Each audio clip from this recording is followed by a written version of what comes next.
দর্শক, আমরা এখন অবস্থান করছি ধানমন্ডি ৩২ নম্বরের পশ্চিম পাশে যে ব্রিগেডটি, সেই ব্রিগেডের সামনে থেকে।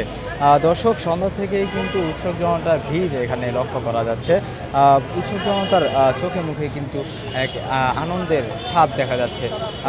দর্শক, যদি জানিয়ে রাখতে চাই, ঠিক সন্ধ্যা দিয়ে কিন্তু আইনশৃঙ্খলা বাহিনী এই ব্রিগেডের বাইরে থেকে কঠোর নিরাপদ পালন করছিলেন।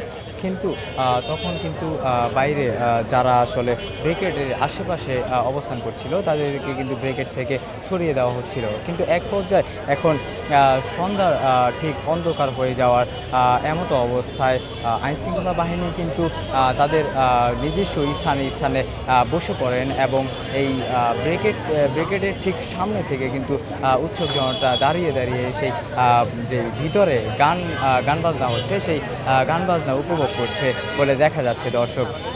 দর্শক, আমি এখন ধানমন্ডি ৩২ নম্বরের পশ্চিম পাশের সেই ব্রিগেডের সামনে থেকে আপনাদেরকে সরাসরি জানানোর চেষ্টা করছিলাম।